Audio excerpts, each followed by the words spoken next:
Welcome everyone. Thank you for coming this morning. It's really lovely to see you all. Lots of names that I know, and probably lots of faces too.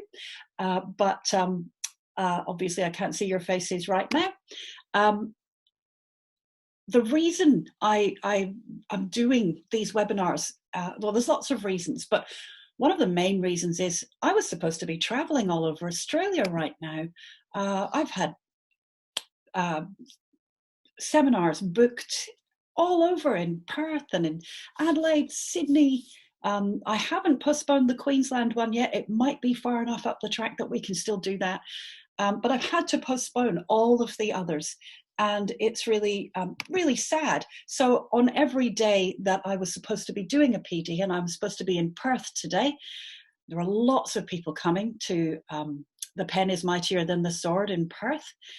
Instead of being there, I'm doing this free of charge to soften the blow of missing that PD. I will be holding that PD later on in the year when things return to some form of normal. So that's why I'm doing it. And there's been lots of different subjects that I've been doing over the past few weeks, and they have all been recorded as this is being recorded. So the other thing that you should know is that this is being recorded and it's going to be uploaded to my website later on at some point so that it's available to watch again and it's available for anyone who missed it. And I'm doing that as a kind of free public service, but also just to well, to make me feel better about missing out on all of these things. Starting Monday as well, there are free 30-minute lessons for children. Last week, I was doing something called Lessons in My Gym Jams, and every day at 11 o'clock, we did a 30-minute lesson on various aspects of spelling and writing and some words and that sort of thing. Next week, I've decided to run Spelling for Life, which is a program with a scope and sequence from the beginning all the way through as far as I can go in the time before it gets back to normal again, just so that, well, basically so that my students can continue to learn what they need to learn. But also I kept finding that questions that came up in the other webinars and on social media and in other conversations that I had, they kept coming up and I kept going, well, actually I've written about that. And if you want me to answer that, then you're going to need to know this. And that's basically Spelling for Life. So I thought, all right, we'll release it and we'll do it on Monday. So it's a recurring meeting. It's the same meeting ID as this one, but, or maybe it's not.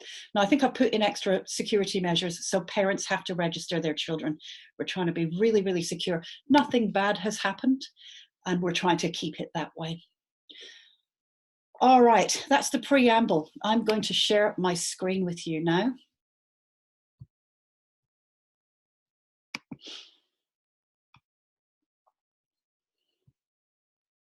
Very shortly.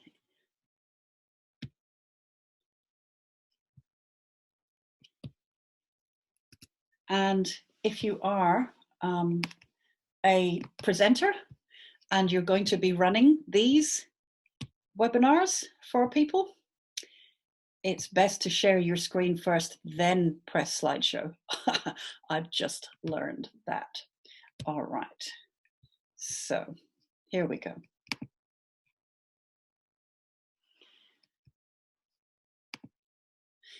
Everybody should be able to see this now. Can I get a thumbs up from everyone or some kind of indication that you can see my screen? It should say Digraphs in Depth.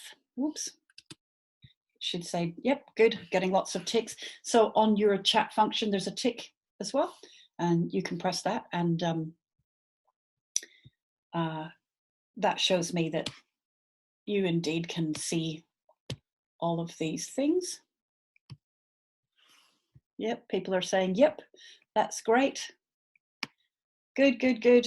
I hope you can all see it. I hope you're all getting your heads around these buttons. These webinars, these low stakes webinars are really good for practice as well. All right. So it looks like we're all on the same page, or getting towards the same page. Fingers crossed, let's go. All right, firstly, to introduce myself, that is what I'd like to do.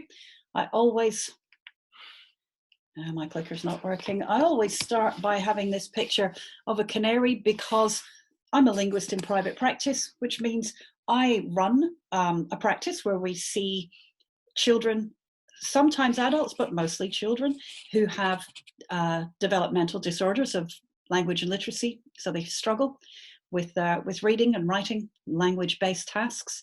And what doesn't work for them in school systems hits them, or what doesn't work in school systems very well hits them hard, and it hits them fast. So I get to see trends, and I get to see what's working and what's not working. And that's why I've got a picture of a canary, because I say that we're all in the coal mine, but people like me are working with the canaries. So I get to see what doesn't work and what does work really in depth.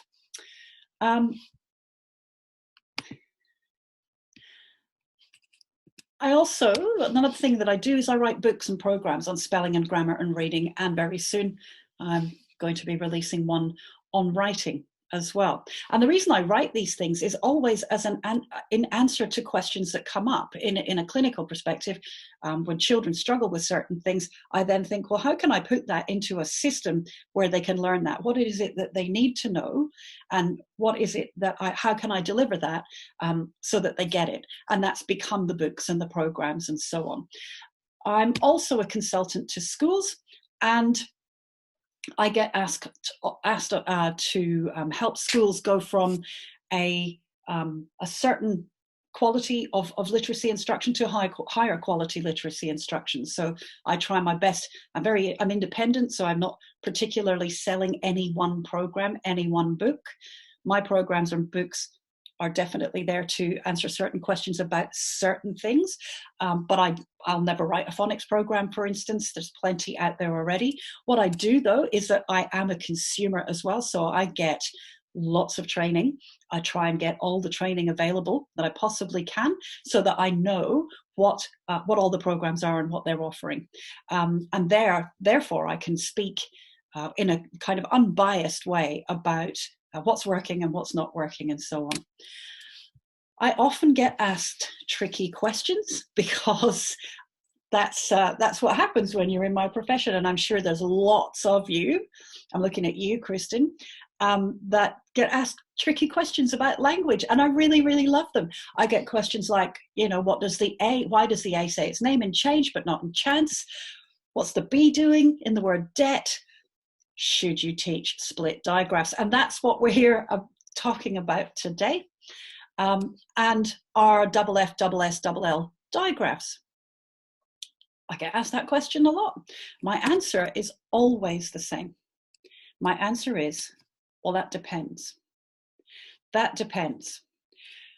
I have a bunch of questions when somebody asks me a tricky question, and that is, what else are you teaching? So do you just want to talk about split digraphs, or are you looking for a context in which to teach that has a scope and a sequence? I also want to know, where did you start? What else do these children know? If you're trying to explain something to some children, what else do they know? Where did you start? And further to that, what's your end point? What is it that you want them to know after you teach this? And how are you going to know if your students have reached that end point? So it's very difficult just to answer a decontextualized question without, what else are you teaching? Where did you start? Where are you going? How are you going to know you've got there? And that's why I'm a consultant, because those are the questions that once we answer that, we can get improvement, and we can get everybody on board and working together towards higher quality literacy instruction, which is absolutely possible. Carrying on from that is the question, do you have a system? Because again, even last night there was a question on a Facebook page saying, should we teach this? And my answer is, well, what's your system? Do you have a system for delivering the bits before that and the bits after that? Every major public inquiry into the teaching of reading has agreed on certain things. So we're looking at the National Reading Panel in the United States and the inquiry into the teaching of literacy here in Australia. We've looked at the Rose Report from the UK. These are major inquiries in the Anglophone world, and they've all agreed on certain things about teaching reading. One of them is be systematic. You have to have a system. You've got to have a system. If you are, and when I say a system, I mean a scope. So that is, you've got to have clearly laid out and be following a distinct beginning point and a distinct end point. That's a scope. And you've got to do it in a way that builds from simple to complex. And that's called a sequence. So a scope and sequence is what we mean by systematic teaching. Also, the writers, the researchers, the conveners of these inquiries have also said be explicit. Explain what you're doing. Especially in literacy, you've got to explain why things are the way they are in literacy. Otherwise, you get into dangerous territory. You get into the territory of huge gaps appearing in children's knowledge, and you get into the territory of this myth that English spelling is random and chaotic and not transparent. But actually, it's very elegant, but it's got to be explained from start to finish with a good scope and a good sequence and no randomness. So there's a lot of ways of teaching children to read that are random, that are not systematic and not explicit. So the other thing that these inquiries have said, and I agree with them, is that you need to teach the structure of written words. We have the sound system, and we've got phonics and so on, and that's great, but also you need to teach how words are built. So when those tricky questions come up, I'm always saying, well, what's the system that you're placing that question in? There are lots and lots of resources for this. There's plenty out there that's systematic and explicit. So if you feel you have to ask a random question about teaching a certain pattern, what are you really saying? And to me, what you're saying is, I need more training. I need to get my head round and practice something which is systematic and explicit, because a systematic and explicit program or set of programs will answer the questions that you have. And if your questions aren't being answered by the programs that you're using, then you need to look at other programs. And that's it in a nutshell. But onto digraphs, because that's why you came here this morning, right? Let's get onto digraphs. Firstly, what are digraphs? What is the meaning of that? Well, it's two letters that represent one sound. Here is the structure of the word digraph. Di is from Greek, meaning twice, two, or double, and graph is something which is written.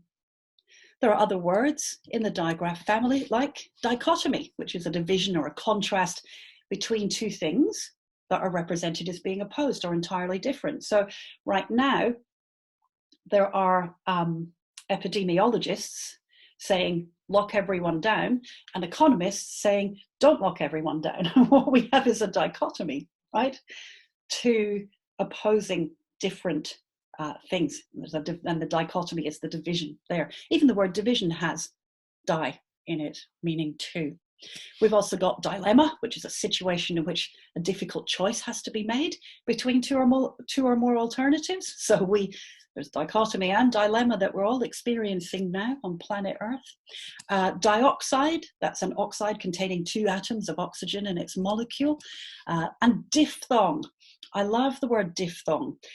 A lot of the time I hear it pronounced diphthong, and I get it. I see why, because DIP, they're all adjacent letters, but actually the di bit is over here and the thong bit is over there. And a diphthong is a sound formed by the combination of two vowels in a single syllable, for instance. And this is such a difficult diphthong to remember how to spell. This is ow. Did you see how when I did that, my mouth was smiley at first and then it went round? Ow. That's a diphthong. Yep, it goes ow. like that. That's a diphthong. Anyway, that's a story for another day, but you get it with two. And then graph, we've got biography and autograph and photograph. So that's what a digraph is. It's something which is written, so that's two letters used to represent one sound, as opposed to the word diagraph. Now, I've looked up diagraph and I found a picture of a diagraph. And a diagraph is an instrument for drawing objects without the need for artistic skills. So it's a stencil cutter. It looks like a precursor to the 3D printer. That's a diagraph, because dia means through or in different directions or between. That's what dia means. It has some ties to die, but dia means through. So if you're saying diagraph, you're talking about this instrument here. All right. Celeste, I keep letting you in and you keep dropping out. I hope you can, I hope you're getting a better signal now. All right, back to this though. So there's the diagraph as opposed to digraph. With dia, we've also got words like diagram, diagonal, and diameter, and even diarrhea. All of these mean through, between, yep, in different directions. So that's the difference. Now, the reason I'm bringing that up, and you guys, you probably know all that. That's probably like, oh, that's just old hat. You probably are complete experts at the difference between digraph and diagraph. But if you look up diagraph, quick Google search, and you'll see hundreds of teachers pay teachers posters on digraphs. And I'm not trying to poke fun at everybody. All of these efforts, and there's a lot of effort that's gone into all of those, are an effort to make a teacher's job easier. But unfortunately, they're linguistically inaccurate. And that's where you get, that's where the canaries suffer. When we're not really clear about what we're talking about, most kids just survive anyway. But it's the ones that I work with that really need that accuracy. They really need a consistent approach from teacher to teacher, from year to year. Teachers need to know what they're talking about and use the same language and agree on what they're saying and how they're getting this information, this complex information about the structure of language across to children. So what's the point of digraphs anyway? Well, let's have a look. In Anglo-Saxon times, when the use of the Roman alphabet increased rapidly, we used this alphabet to encode English words, but that already had difficulties in that the Roman alphabet didn't match one-to-one the sounds of the Anglo-Saxon oral vocabulary. So there's no one symbol, for instance, for the sounds sh or f. So already the alphabet was being adapted to accommodate these discrepancies. Then came the Norman conquest, and they had their own way of doing things. So they brought some digraphs with them, like the UI in fruit and the OU in journey and so on. So we adopted all of those, or we adapted the alphabet in order to fit the way our language was changing. It's a good thing that we did, because we've got 26 letters, and I keep saying this to the children that come for the lessons. Got 26 letters, but tens of thousands of words. So we need to combine and recombine, and we need to also have rules that tell us what the likely pronunciation of a word is, even though we haven't seen it before. And we need rules that will tell us what the likely spelling is. And so we have to go beyond just a one-to-one phoneme grapheme match and into the signals that some letters have. And that brings us to the next thing, to word final E. We've got to talk about that if we're going to talk about digraphs, and especially if we're going to talk about split digraphs. So what's the point of word final E? Why do we have that letter?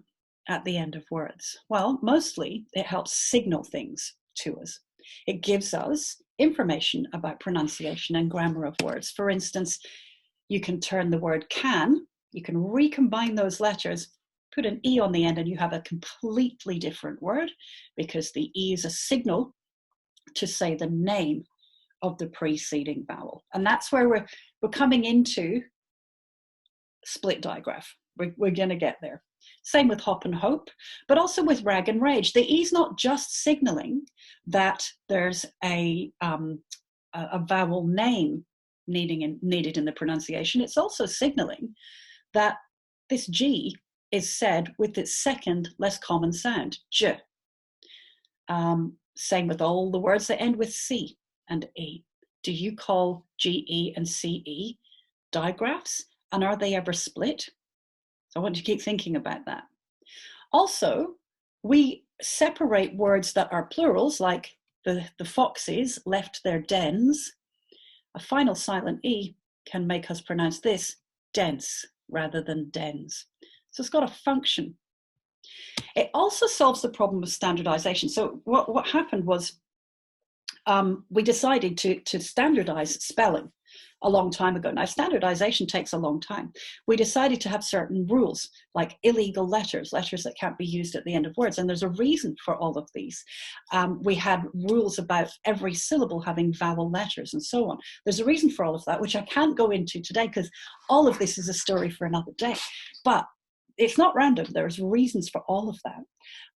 And for instance, you've got the words due and lie and live or live. The E is on the end of those words to prevent them from ending with letters that you're not allowed to have at the end of English words, like U and I and V. Do they form split digraphs? The V and the E. The E and the D in due, is that a split digraph as well? Like, where does this end? Anyway, to answer that question, it depends on your system. But even John Walker, and in Australia, there's a lot of people following what John Walker says, and rightly so. Even John Walker of Sounds Right doubts it. Here's his quote. Have a read of that.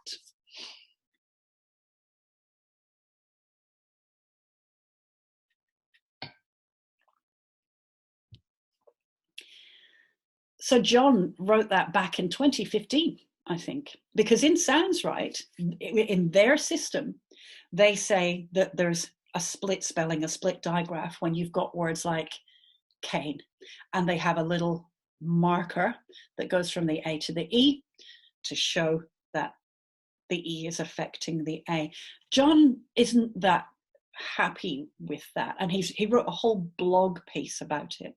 He thinks there is a better, more credible alternative, and I take my hat off to John, because there is. However, it also brings up this idea of utility. If we, in the Sounds Right program, for instance, which I'm trained in, they are talking about kindergarten, grade 1 children, you know, the first couple of years. And sometimes you have to make a decision. Am I going to get into the deep linguistics of this, or am I going to say, that's how it's spelled in this word? And for younger children, and this is where the split digraph thing has some currency, for younger children, sometimes it's best to go, it's like it is, learn it like it is. We'll move on. So I get that as well. I totally get it. Are you blowing me a kiss, Kristen? Or are you saying keep it simple, students? We shall see at the end. All right. So that's the point of word final E. That's a different thing from a digraph. They're two different things. They're two different sets of lessons. Just to summarize that, digraphs can be anything like th, or sh, or ch, or a vowel digraph like oo, or e, or even I, like in pie and lie. Yep, they're two different things. So digraphs, 2 letters, 1 sound. Word final E is different from that. Word final E has certain functions. It indicates that we should be saying the name of the preceding vowel. if it's separated by one consonant.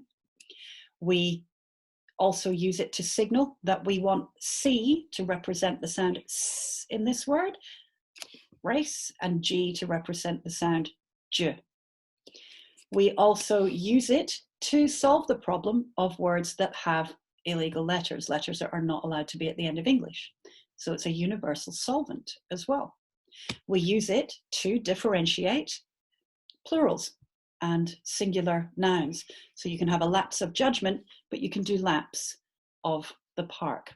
So the E after the S shows that we're not talking about a plural.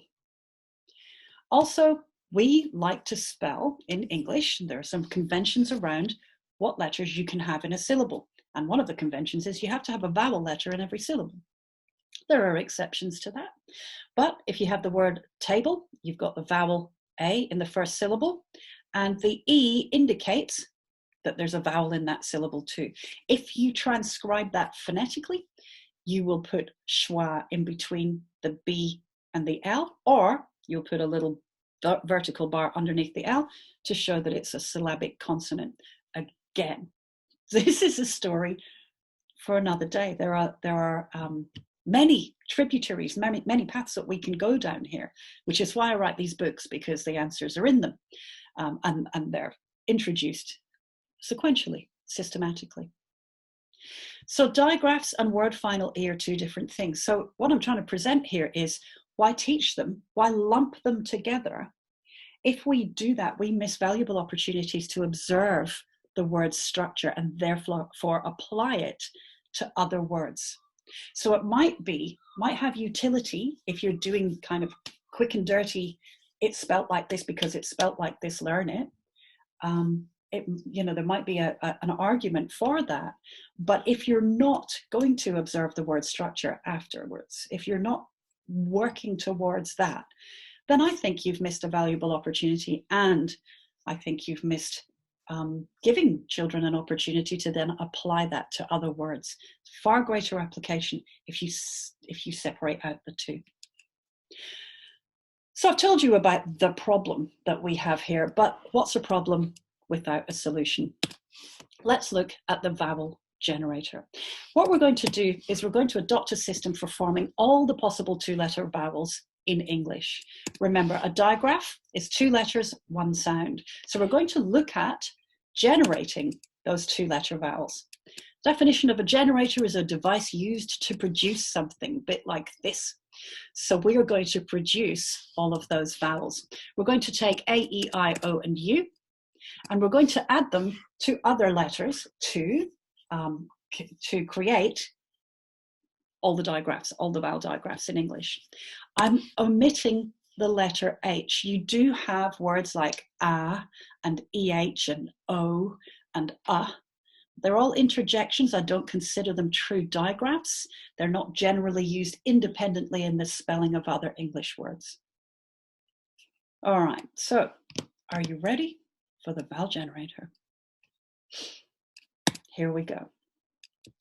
What I've done is I've placed all of the vowels on a grid. So on the top part here, we've got the letters A, E, I, O, U. And down the side here, we've got A, E, I, O, U as well. And what we're going to do is we're going to read them, we're going to combine them and see if they form common digraphs in English. The other thing that we're going to do, though, is add the three supplementary letters, the three other letters that vowels combine with. Can you think what they are? What are the three other combining letters that form vowel digraphs in English? Ooh, people are very, very clever. The only thing is, though, Monica, is we're not doing H because that doesn't form a digraph for use in any other words except the interjections. So H isn't going to be there. Sorry, not H. Okay, cool. You guys are smart. It's R, W, and Y, of course. So if you're really good at your yes, no buttons on the chat function, get ready because we're going to take some votes, okay? So let's combine A with A. Two A's together, like that, yes or no? Is that a common vowel digraph in English, yes or no? Let's see your votes. This is where you get to be interactive. Bunch of no's going up. You can press that no button. People are writing no, and that's awesome. Get used to pressing the no button. Yay, very good. Okay, no. All right. So I put a cross in there, right? Here's the thing, aardvark, aardwolf, they are two words in English that have double A together, but they're derived from Dutch. The Dutch farmers went over and colonized South Africa, and they didn't have a name for aardvarks and aardwolves. So with aardvark, they said, well, that's it looks like a pig, and it scratches about in the earth. Aard is Dutch for earth, and vark is Dutch for pig, so it's an earth pig. So no, not common. That's a Dutch thing. Dutch love double A, not us though. All right. AE, yes or no? Do we have yeses? Do we have no's? Afrikaans, absolutely. Thank you, Monica. No button in participants. It's in your chat. It's in, somewhere on your chat bar, there's a button. However, I can't go much further than that. Everybody's device is a bit different. All right, so AE, yes or no? Well, I've said yes, and quite a few people have said, well, Patrick has said yes. Well done, Patrick. It's not that common. Words usually Latin plurals, antennae, that sort of thing. Greek-derived words, encyclopedia, although the Americans have taken that E right off those Greek-derived words, and the A right off those Greek-derived words, and so they should. I think it's a bit over-complex, but that's just my opinion. Next one, AI, yes or no? AI, so oh, look, there's some good ticks going. Alison, awesome work. Yes, very good. Ticks going up in your chat function. Everybody's saying yes, absolutely. That's the A in rain and so on. Very common digraph. AO, yes or no? Drum roll. Some no's going on here. Do we have any yeses? Nope, nope, nope. All no's here. You're right. AO is not a vowel digraph in English. You can have A adjacent to O in words in English, like in the word aorta, but they're just adjacent. They're not two letters, one sound. The word aorta consists of the first syllable A and the next syllable or, and they're separated. They're not a digraph. Two letters, one sound. Two letters, two sounds. You see how that works? I know you do. All right. Oh, somebody's done the thumbs down. Excellent, Joanne. Good work. Lovely, lovely work. I'm getting your message loud and clear. AU, yes or no? Is that a common vowel digraph? Here come the yeses. Gee whiz, you're fast, Patrick. Nice one. Caroline, yes, absolutely. That is the or you may not use at the end of a word, as in automobile.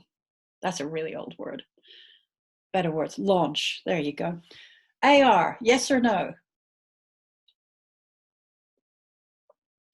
Yep, that's a yes. The R of car. AW, yes or no? Yep, that's the or you may use at the end of a word. AU doesn't go at the end of the word because U is not allowed at the end of English words. But AW helps us to make that or sound at the end of English words. So that's very good, like law. And AY, yes or no? Yes, yes, yes, yes, yes, says everybody. You are completely correct. Very good. That's your first row. Do you see how this works? You can also make some predictions. Are there any rows that are going to be completely yes? Are there any columns? This is a chart, so you can read rows and columns. Are there any columns that are going to be completely yes? Well, we've got EA, that's a yes.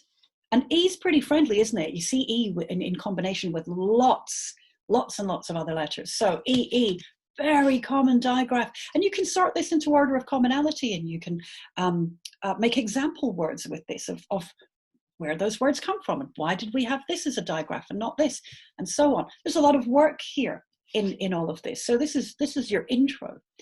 EI, definitely, like in receive and so on. EO, I want a vote on EO. Are you going to say yes or no? EO.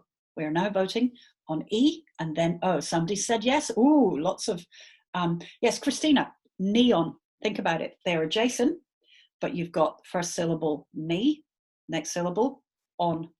So are they a digraph or are they adjacent letters?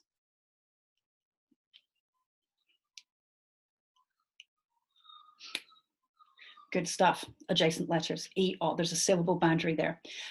People, leopard. That's it, really. So I've said no. I've said EO is not a common digraph at all. Common means if you're looking for the sound E, is it a good idea to try EO? It's not a good idea at all. It's a terrible idea, unless you're, you know, not in heaps of words, but in some commonly used ones like shoe, that's OE. We'll come to that. But we're on EO right now. That's all right. I get the order confused too, and I've been doing this for years. So don't worry. All right, video. Again, video. Vid, E, O. We have a syllable boundary. That's not a digraph. So we are generating vowel digraphs. So that doesn't work. Yep. EU, yes or no? I like it when I'm at a Catholic school and doing a PD there, and some of the teachers go, no, I can't think of any EU, apart from, you know, Eucharist, and there's lots of EU words in the Catholic faith, but euphemism as well. It's not a great alternative if you're trying to spell the word you, but we have Europe euphemism. So I'm going to let it come in and be there. But if you want to put across there, if you are conducting this lesson, go ahead. Eulogy, absolutely, Patrick. Very good. All right. ER, yes or no? Yeah, it's a yes. We don't even have to think about that. EW, that's the OU you may use at the end of a word. And EY, yep, we see this at the end of lots of words, like are EU Greek words? Well, there's a Greek root, U, meaning pleasant, which is where we get euphemism from, and eulogy. So words that are that have something to do with that are definitely Greek derived. Euphonium, that's really good. Yeah, I think perhaps, but I don't know off the top of my head. It would be something that I'd have to look up. I can only store so much in there, but it would seem that way, wouldn't it? What I'd like is an example of a word with EU in it that isn't Greek derived. That's what we really, euphonium means it sounds pleasant. Yeah, it's cool, isn't it? All right. Let's go to I. IA, yes or no?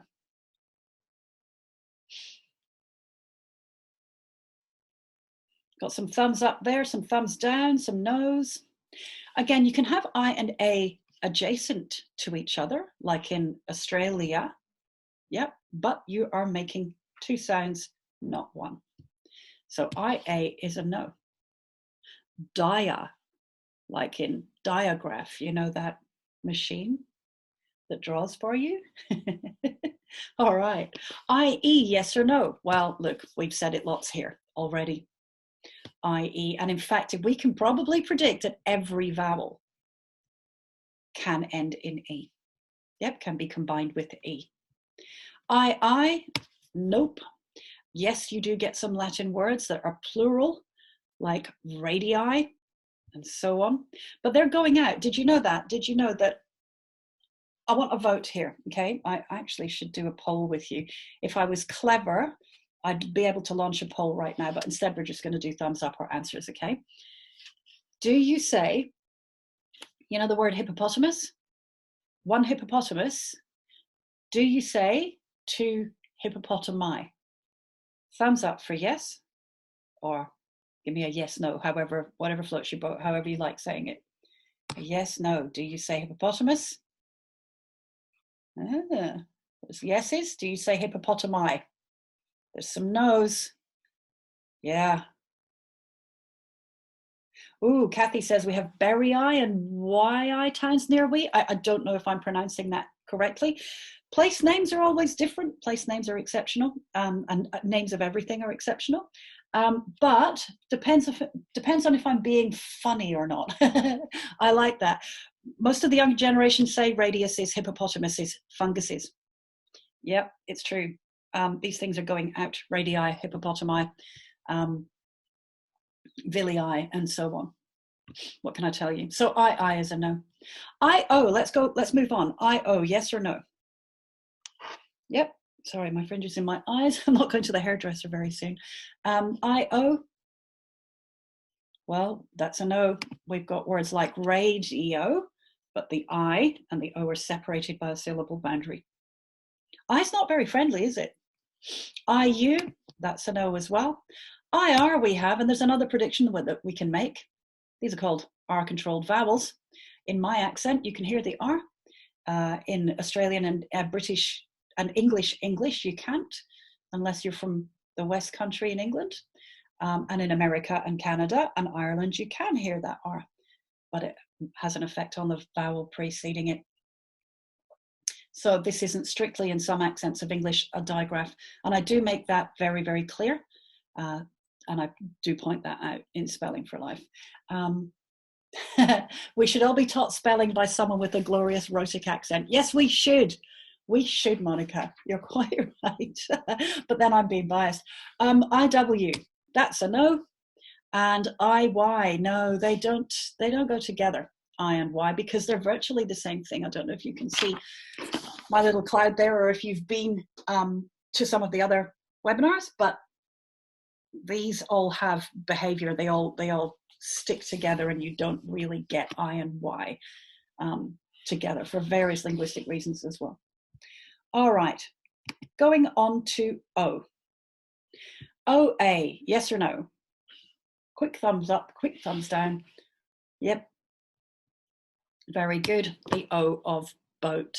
And this is also where you get this, there's this kind of legend that's now being like roundly rejected by authors and trainers and so on. And that is this rhyme that goes, when two vowels go walking, the first one does the talking, which is only true for E, O, and A. In the words sail, boat, and sea. It was, I remember Lindemood coming up with this. I remember this was part of the deal at Lindemood Bell, but they were, and then I think it's kind of seeped out into school use, but never was properly explained. What Lindemood was saying was, in words like sail, boat, and sea, two vowels are going walking. The first one's doing the talking. You've got to pronounce the first one, A-O-E, and it says its name. So it has limited use within that instruction, and it was okay to do that, but that's now been widely applied to every vowel digraph, which is patently not true. So it got a very bad name, that technique, which is a shame because it was useful for sailboat sea words. All right, so OE, yes or no? That's a yes. OI. Oi, that's the oi you may not use at the end of a word. There's an oi you may use at the end of a word, and it's coming up. O, absolutely, double O, very, very common digraph. OU, that's the ow you may not use at the end of a word. There's an ow you may use at the end of a word, but this tends to be word internal or word initial. OR, that's a yes. Look at O go. What a friendly little vowel that is. That actually combines with every single other digraph combining letter. That is an entire yes row. How interesting is that? Last one, U. Friendly or not friendly? What do you think? Is it going to go with much? Well, we don't get UA. That doesn't happen. UE, when is the bus due? And now we've got a complete row. AEIOU. And this is the origin of all our arguments about split digraphs, right? That row there is the origin of all our arguments. I'll come back to it in a second. UI, absolutely, that's Anglo-Norman, French, oui. Suit and fruit and pursuit. UO, afraid not that way round. Now, you know how I was telling you how friendly O is? Actually, what I like to tell my students is that it's passive aggressive, because it seems friendly, it will go with anything, but only if it goes first. If you look at O in the secondary position, down this row, you'll find that it does not ever go second, unless it's double O. So if you have a digraph containing O, or you are searching for a digraph containing O, you write O first. Doesn't happen the other way around. O is not second in a digraph. There you go. There's lots and lots of observations you can make about this, about the constraints that we have and what goes with what. U, well, vacuum, perhaps continuum, but no. If you're looking for a U sound, don't use a double U. And don't use W. That's a story for another day too. UR, yes, we can see that E and R combine to form digraphs if you're non-rhotic, if you don't pronounce R after vowels.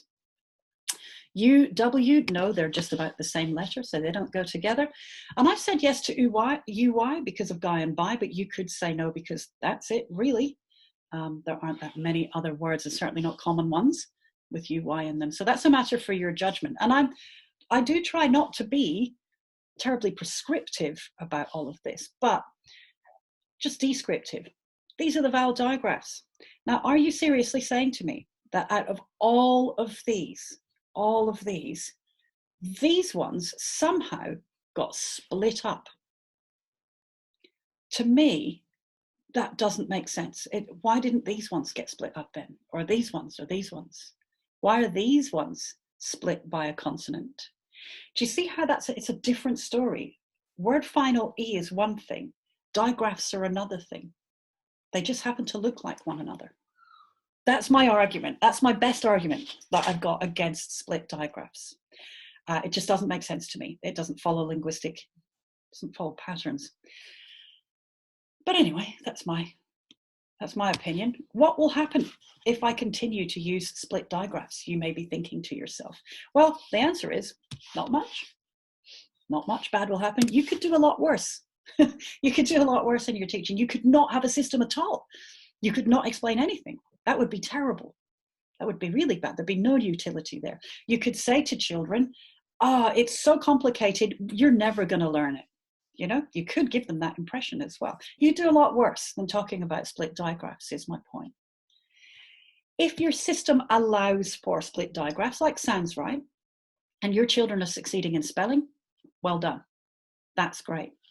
If your system allows that, and you intend to give them more accurate information up the track, even better, even better. It's linguistically accurate to separate digraphs from word final E. Here's what I want you to go away with though, and remember, it's about, for me, about the canaries in the coal mine. It's about the kids who are struggling.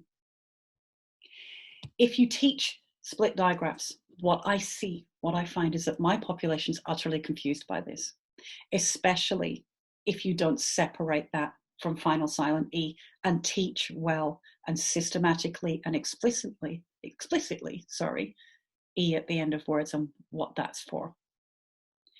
A lot of emphasis is going on split digraphs and there's no follow-up. And what I'm seeing in my clinical population is final silent E based errors, and no conceptual understanding of what a split digraph actually is or could be. So that's from my point of view. This is how to stay in touch with me. This webinar is now going to be rendered and then placed onto my website.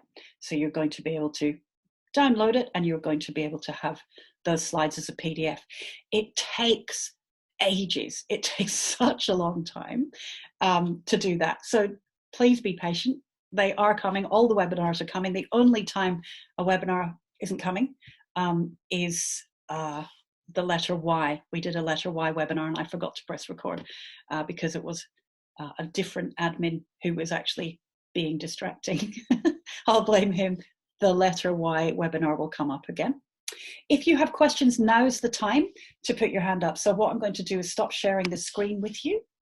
And if you would like to ask a question, if you could put your hand up or even say to me, I have a question, if you cannot find that hand up button, I will then unmute your mic one by one so that there's not too much distracting clicking in the background. So any questions, anyone? And I'm looking through the chat as well. My comment about shoe being a common word, but OE spelling not being super common here. Yeah, shoe, do, prove, lose, who, canoe. O is representing the sound oo there, which is why I don't teach o, oo. I teach shoe in that family. With the O actually indicating nothing. That's the way I look at it. Monica, you have got your hand up. I'm going to unmute you now. Are you ready, Monica? Let's go. Hi. Maybe this isn't a question so much as a comment. I was thinking about, I did Sounds Right training a few years ago. Oh, thank you, firstly, because the two bits that drove me crazy in the Sounds Right training were the stuff about cutting up the vowel and the script specifically about it. Like, I think it does have utility, but given the focus on, you know, giving students accurate information, which they kept banging on about, that made me squirm. And also the explanation of the word table, but I need to come back to that. Sorry, so what I was going to say was they were very keen on always referring to spellings rather than using words like digraph. So I guess I'm trying to figure out whether a split vowel spelling is like actually any better than calling it a split digraph. I like to think of it as the two vowels are giving the consonant a hug. So I have to think through whether that fits with what you've taught us today about, you know, that it can be signaling other things as well, like changing the sound that the letter C is representing. It's doing something special to it. I think any kind of approach. Yep, sorry. I think any kind of approach that contextualizes, that just basically says, here's one thing with no scope before or after is difficult. I think I would always go for being as systematic as possible, which is why in Sounds Right they are systematic. They do have a system and consistency all the way through it. And at the end of these slides, I don't know if you've read John Walker's blog. Bits and pieces, not necessarily absolutely everything. There's one about the split spelling, and it's really interesting. So yeah, I definitely need to check that out based on that quote that you put up earlier. That made me happy. Yeah, even John doubts it. So there you go. All right, thank you, awesome. Monica. Thank you. Thank you. All right, now there was somebody else with their hand up before. I guess maybe you have had your question answered already. Are there any other questions? Anybody else with any more queries? Because we're nearly at the end, and I'm perfectly happy to end the meeting if there are no more. Somebody's typed something. Does Spelling for Life contain the info that you said was for another time? Yes, it does. So Spelling for Life goes from single letters to letter combinations all the way through to prefixes, and it's done in a systematic way. You know, I keep getting questions and the answers are in there regarding spelling. So yes, can you tell us a little bit about the contents of your book? Yes, I'm not trying to fob anyone off or anything like that, but on my website there's if you look under Spelling for Life, you'll get the scope and sequence of the whole thing, as well as an intro to each one of those chapters, so that if you are interested, there's quite a lot in there. No, Spelling for Life is not similar to MSL training in that it is not a literacy acquisition program. It is focused on spelling. It's focused on spelling, and it's focused on having teachers understand the structure of words. So there's very little pedagogy in it. Although, having said that, it's scripted as well. So if you want to run the lessons, you can run the lessons from it. Oh, you're very kind, Rose. Thank you. Do we need to rely on etymological knowledge to work out whether a letter like U is part of the vowel spelling, e.g. in build versus guard? Well, I'm always going to lean towards etymology because it's fascinating and children like it. And the word guard itself is amazing because it has, if you G-U and W are very, very similar. Again, it's a Norman, it's a French thing. So guard, ward, guarantee, warranty, GESP in French, WASP in English. I mean, these are really good lessons. I think it's always a good idea if you have time. And that's where, in the first couple of years, sometimes you don't have time to get into that vocabulary. Sometimes you've got to get them up and running. And I concur. I get that you sometimes can't do all of that, but hooray for etymology. I mean, gosh, we could drop so much else out of the curriculum and just do morphology and etymology. And I am a fan of that right from the beginning. But, we do have to teach systematically the code as well. You are very kind for saying all of this. If children are having phonics as an intervention in years 5 or 6, would you avoid the split digraph terminology the phonics programs include? Yeah, I always avoid the split digraph terminology because it doesn't make sense to me. So the ones that I'm intervening with, we don't talk about split digraphs. And if they say split digraph, I will acknowledge that, of course, and go, terrific. Did you know that that's actually the tip of an iceberg? Let's look at the underneath. So, yeah. How long does the Spelling for Life course take to complete? Well, as you know, it's only available online right now because none of us can meet. None of us can meet up with each other. There's something like 5.5 hours of PD. I think it says that on the certificate. But sometimes teachers do it in a day. And it's not like we're not stuck for time right now.